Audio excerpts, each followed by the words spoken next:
नमस्कार दोस्तों, MD study point में आप सभी का स्वागत है।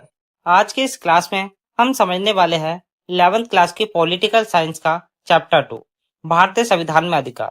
दोस्तों, आज की इस क्लास में हम समझेंगे कि भारत के संविधान के द्वारा हमें कौन कौन से अधिकार प्राप्त है, हमारे पास कितने मौलिक अधिकार है, हमारे पास कौन कौन से मौलिक कर्तव्य है।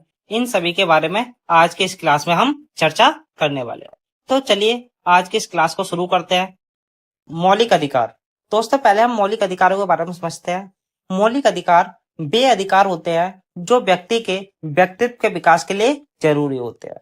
दोस्तों, मौलिक अधिकारों के बिना कोई भी व्यक्ति अपना विकास नहीं कर सकता। मौलिक अधिकारों के बिना विकास संभव ही नहीं है, क्योंकि मौलिक अधिकार ही हमें समानता, स्वतंत्रता और न्याय जैसे अधिकार प्रदान करते हैं। इन अधिकारों के बिना कोई भी व्यक्ति अपना विकास नहीं कर सकता। इसलिए हम कह सकते हैं कि मौलिक अधिकार किसी भी व्यक्ति के विकास के लिए बहुत ज्यादा जरूरी होते हैं। दोस्तों, अगर हम मौलिक अधिकार की बात करें तो हमारे मूल संविधान में 7 मौलिक अधिकार थे और वर्तमान में हमारे पास 6 मौलिक अधिकार है। 7वां मौलिक अधिकार संपत्ति का अधिकार था, जिसे 1978 में 44वां संविधान संशोधन के द्वारा समाप्त कर दिया गया। दोस्तों, हमारे पास संपत्ति का मौलिक अधिकार था, इसे कब समाप्त किया गया था? 1978 में 44वां संविधान संशोधन के द्वारा। अब संपत्ति का अधिकार मौलिक अधिकार नहीं है, अब संपत्ति का अधिकार सामान्य कानूनी अधिकार है, जो हमें अनुच्छेद 300 का के अनुसार दिया गया है। दोस्तों, वर्तमान में भारतीय संविधान में 6 मौलिक अधिकार है, जिन्हें अनुच्छेद 14 से 35 तक संविधान के भाग 3 में रखा गया है।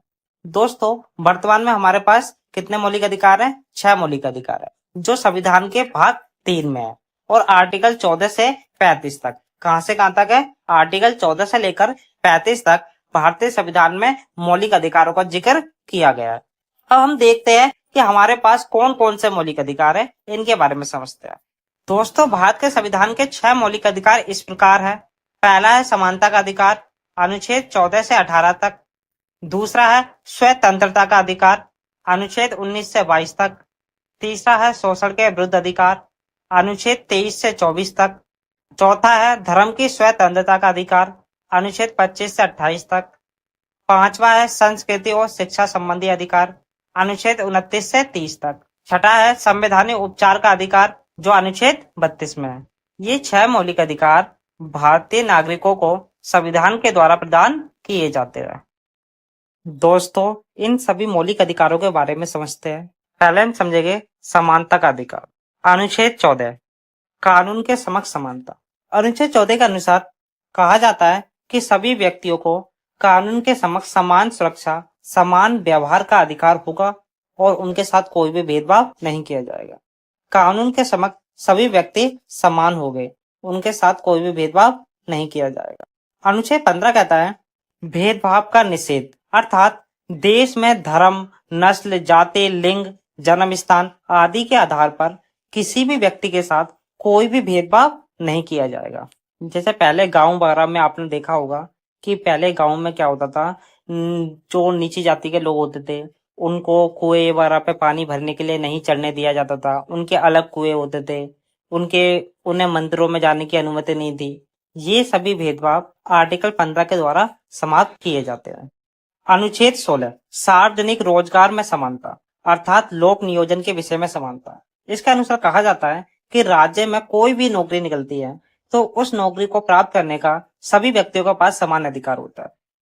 इसमें लोगों के साथ लिंग, जाति, धर्म, रंग, रूप के आधार पर भेदभाव नहीं किया जा सकता। लेकिन दोस्तों, इसमें एक अपवाद है, SC, OBC और ST, इन लोगों को नौकरियों में विशेष छूट दी जाती है। ये इस आर्टिकल का एक अपवाद है। अगला है अनुच्छेद 17 छुआछूत का अंत। दोस्तों, इसके अनुसार देश में छुआछूत को समाप्त किया गया और इसे गैर कानूनी बताया गया। अगर कोई भी व्यक्ति किसी व्यक्ति को छूत का या अछूत वगैरह या अस्पृश्य मानता है तो इस अनुच्छेद के तहत उसके खिलाफ कानूनी कार्रवाई की जाएगी। अगला है अनुच्छेद 18 उपाधियों का उन्मूलन। इस अनुच्छेद के तहत कहा जाता है कि कोई भी राज्य सरकार अपने नागरिकों को सैन्य और शैक्षिक उपाधियों को छोड़कर अन्य कोई भी उपाधि नहीं दे सकते।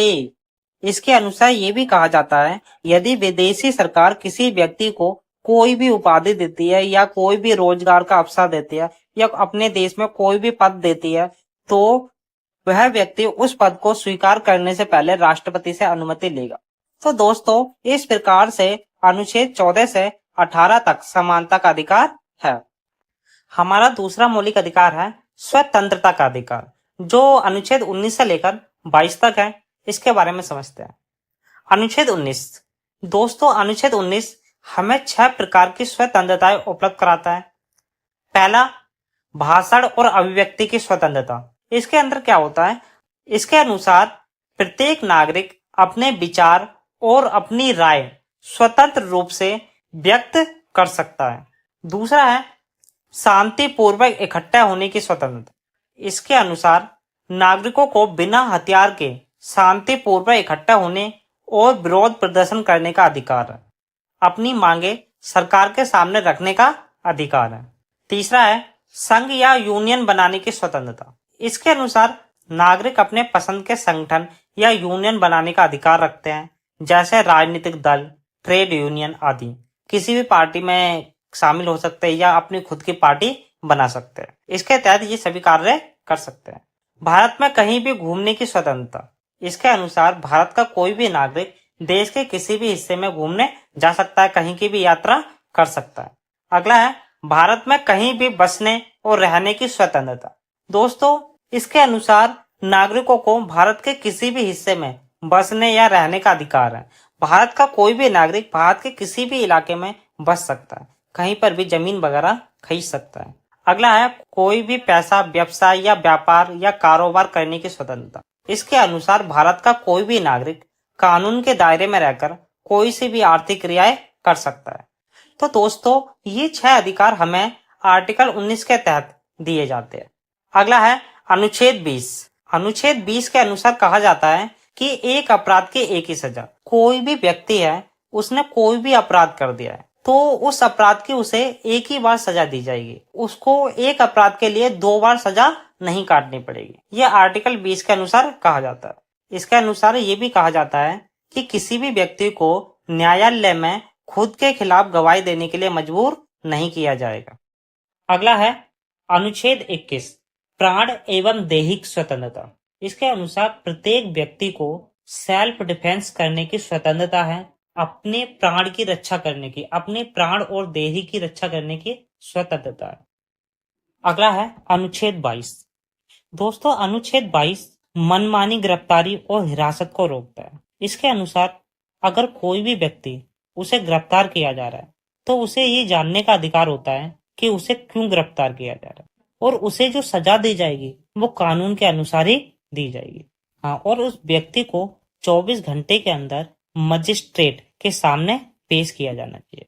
किसी भी गिरफ्तार व्यक्ति को 24 घंटे से ज्यादा थाने में नहीं रखा जा सकता। तो दोस्तों, ये सभी अधिकार हमें स्वतंत्रता के मौलिक अधिकार के द्वारा प्रदान किए जाते हैं। अगला है हमारा शोषण के विरुद्ध अधिकार, जो अनुच्छेद 23 और 24 में दिया गया है। इनके बारे में समझते हैं। अनुच्छेद 23। दोस्तों, अनुच्छेद 23 के तहत कहा जाता है कि मानव तस्करी पर रोक लगाई जाएगी। किसी भी व्यक्ति को खरीदने या बेचने या किसी भी तरह की तस्करी करना अपराध है। अगर कोई व्यक्ति ऐसा करता है, उसके खिलाफ कानूनी कार्रवाई होगी और उसे सजा दी जाएगी। अनुच्छेद 24। अनुच्छेद 24 के तहत कहा जाता है कि 14 वर्ष या उससे कम आयु के बच्चों को खतरनाक परिस्थितियों में काम नहीं कराया जा सकता। दोस्तों, अनुच्छेद 24 बच्चों के अधिकारों की रक्षा करने के लिए एक महत्वपूर्ण अनुच्छेद है। तो दोस्तों, ये सभी अधिकार हमें शोषण के विरुद्ध अधिकार के तहत प्रदान किए जाते हैं। दोस्तों, हमारा अगला मौलिक अधिकार है धार्मिक स्वतंत्रता का अधिकार। इसके बारे में समझते हैं। अनुच्छेद 25। दोस्तों, अनुच्छेद 25 के तहत कहा जाता है कि धर्म की स्वतंत्रता का अधिकार सभी व्यक्तियों को प्रदान किया जाएगा, जिसमें सभी व्यक्तियों को अपने अनुसार किसी भी धर्म को मानने या किसी भी धर्म का अभ्यास करने या प्रचार प्रसार करने का अधिकार दिया जाता है। कोई व्यक्ति अपने अनुसार किसी भी धर्म को अपना सकता है, किसी भी धर्म को अपने अनुसार मान सकता है, किसी भी धर्म का प्रचार कर सकता है। ये सभी अधिकार हमें अनुच्छेद 25 के तहत दिए जाते हैं। अनुच्छेद 26 कहता है कोई भी धार्मिक संगठन अपने धर्मों का प्रचार कर सकता है, अपने धर्म का अपने अनुसार प्रबंधन कर सकता है। अगला है अनुच्छेद 27। इसके अनुसार कहा जाता है कि किसी भी धर्म के प्रचार के लिए सरकारी खर्चा नहीं किया जाएगा, सरकारी धन का प्रयोग नहीं किया जाएगा। अनुच्छेद 28 धार्मिक शिक्षाओं से संबंधित शिक्षा को सरकारी स्कूलों में लागू करने पर रोक लगाता है। अनुच्छेद 28 के तहत कहा जाता है कि किसी भी धर्म की शिक्षा सरकारी स्कूलों में नहीं दी जाएगी। तो दोस्तों, ये सभी अधिकार हमें धार्मिक स्वतंत्रता के अधिकार के तहत दिए जाते हैं। दोस्तों, हमारा अगला मौलिक अधिकार है सांस्कृतिक और शैक्षिक अधिकार। इसके बारे में अनुच्छेद 29 से 30 तक दिया गया है। इसके बारे में समझते हैं। अनुच्छेद 29 इसके अनुसार कहा जाता है कि किसी भी समुदाय को अपनी संस्कृति, भाषा का संरक्षण करने का अधिकार है। इसके अनुसार कोई भी व्यक्ति अपनी भाषा और अपनी संस्कृति का संरक्षण कर सकता है। अनुच्छेद 30 को समझते हैं। इसके अनुसार अल्पसंख्यक लोग जिनकी संख्या देश में कम है, वे अपनी संस्कृति का शैक्षिक संस्थान खोल सकते हैं और उनका प्रबंधन कर सकते हैं। तो ये सभी अधिकार हमें सांस्कृतिक और शैक्षिक अधिकार के तहत दिए जाते हैं। हमारा अगला मौलिक अधिकार है संवैधानिक उपचार का अधिकार। दोस्तों, डॉक्टर भीमराव अंबेडकर ने संवैधानिक उपचार के अधिकार को संविधान का हृदय और आत्मा बताया। ये अधिकार हमारे लिए सबसे महत्वपूर्ण मौलिक अधिकार है। इस अधिकार के तहत हम अपने बाकी सभी मौलिक अधिकारों की रक्षा कर सकते हैं, क्योंकि ये अधिकार हमें सुप्रीम कोर्ट में जाने की अनुमति देता है। इस अधिकार के तहत हम अपने बाकी मौलिक अधिकारों की रक्षा करने के लिए सुप्रीम कोर्ट जा सकते हैं। इसलिए यह अधिकार हमारे लिए महत्वपूर्ण अधिकार है। प्रादेश या रिट, चलिए इनके बारे में समझते हैं। प्रादेश या रिट कुछ विशेष अधिकार होते हैं जिनके जरिए न्यायालय हमारे मौलिक अधिकारों की रक्षा करते हैं। ये 5 प्रकार की होती है। इनके बारे में समझते हैं। पहली है बंदी प्रत्यक्षीकरण। दोस्तों, इसमें क्या होता है? बंदी प्रत्यक्षीकरण के द्वारा न्यायालय किसी भी गिरफ्तार व्यक्ति को, कोई भी गिरफ्तार व्यक्ति हो, उसे अपने सामने प्रस्तुत होने का आदेश दे सकता है। यदि उस व्यक्ति का गिरफ्तारी का कारण गैर कानूनी हुआ या असंतोषजनक हुआ, बिना वारंट वगैरह के उस व्यक्ति को गिरफ्तार किया गया हो, तब न्यायालय गिरफ्तार व्यक्ति को छोड़ने का आदेश दे सकता है। अगला है परमादेश। दोस्तों, ये रिट कब जारी की जाती है, इसके बारे में समझते हैं। ये आदेश तब जारी किया जाता है जब न्यायालय को लगता है कि कोई भी सार्वजनिक अधिकारी, कोई भी सरकारी अधिकारी अपने कानूनी और संवैधानिक दायित्वों का पालन नहीं कर रहा है। कोई भी सरकारी अधिकारी है जो अपने कार्य सही प्रकार से नहीं कर रहा है, इससे किसी व्यक्ति के मौलिक अधिकार प्रभावित हो रहे हैं। कोई भी सरकारी अधिकारी जो अपने काम सही से नहीं कर रहा है, जिससे दूसरे लोगों के मौलिक अधिकार प्रभावित हो रहे हैं, तब न्यायालय उस अधिकारी के खिलाफ फरमादेश जारी करता है और उसके खिलाफ कार्रवाई करता है। अगला है निषेध आदेश। दोस्तों, निषेध आदेश कब लागू किया जाता है, इसके बारे में समझते हैं। जब कोई निचली अदालत जैसे जिला अदालत या अधीनस्थ अदालत अपने अधिकार क्षेत्र का अतिक्रमण करके, मतलब जो काम उनके क्षेत्र में नहीं आ रहा, उस काम को करके किसी मुकदमे की सुनवाई करती है, तो ऊपर की अदालतें जैसे उच्च न्यायालय या सर्वोच्च न्यायालय उसे ऐसा करने से रोकने के लिए निषेध आदेश जारी करती है। दोस्तों, कोई निचली अदालत ऐसे कार्य करती है जो कार्य उनके कार्य क्षेत्र में नहीं आते, तब उच्च न्यायालय या सर्वोच्च न्यायालय उसके खिलाफ निषेध आदेश जारी करता है और उसे ऐसा करने से रोकता है। अगला है अधिकार परीक्षा। दोस्तों, अधिकार परीक्षा कब लागू किया जाता है, इसके बारे में समझते हैं। जब न्यायालय को लगता है कि कोई व्यक्ति ऐसे पद पर नियुक्त हो गया है जिस पर उसका कोई कानूनी हक नहीं है, कोई व्यक्ति धोखाधड़ी करके कोई भी इलीगल तरीके से किसी भी पद पर कायम हो जाता है, जब न्यायालय को पता चलता है तो न्यायालय उसके खिलाफ अधिकार परीक्षा रिट जारी करता है और उसे उसके पद से हटा देता है और उसके खिलाफ कानूनी कार्यवाही भी करता है। अगला है उत्प्रेषण रिट। उत्प्रेषण रिट क्या है, इसके बारे में समझते हैं। जब कोई निचली अदालत या सरकारी अधिकारी बिना अधिकारों के कोई कार्य करता है, तब न्यायालय उसे रोकने के लिए उत्प्रेषण रिट जारी करता है और उस फैसले को ऊपर की अदालत या उच्च अधिकारियों के पास भेजती है। तो दोस्तों ये 5 प्रकार की रिटें थी जिनके द्वारा न्यायालय हमारे मौलिक अधिकारों की रक्षा करता है।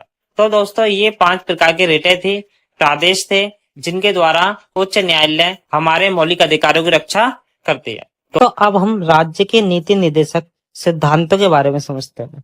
दोस्तों राज्य के नीति निर्देशक सिद्धांतों के बारे में भारतीय संविधान के भाग 4 में अनुच्छेद 36 से 51 तक वर्णन किया गया। दोस्तों ये सिद्धांत राज्य को नीति निर्धारण और कानून बनाने में मार्गदर्शन प्रदान करते हैं। दोस्तों संविधान के उद्देश्य और आदर्शों को लागू करने में भी ये सिद्धांत सहायक होते हैं। दोस्तों ये सिद्धांत न्यायिक रूप से लागू नहीं होते। इन सिद्धांतों के लिए हम न्यायालय नहीं जा सकते। दोस्तों ये सिद्धांत सरकार को समाज के विकास और सामाजिक न्याय के लक्ष्यों को प्राप्त करने के लिए दिशा प्रदान करते हैं। दोस्तों राज्य के नीति निर्देशक सिद्धांतों से संबंधित कुछ महत्वपूर्ण अनुच्छेदों के बारे में समझते हैं। अनुच्छेद 38 इसके अनुसार कहा जाता है दोस्तों कि राज्य को हमेशा ऐसे काम करना चाहिए जिससे देश में समानता स्थापित हो और असमानताओं को कम किया जाए।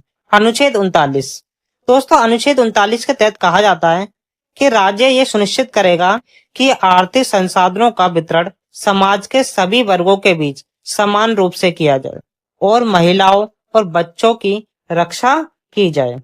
अनुच्छेद 40 दोस्तों अनुच्छेद 40 के अनुसार कहा जाता है कि राज्य को ग्राम पंचायत की स्थापना करनी चाहिए और उसे बढ़ावा दिया जाना चाहिए।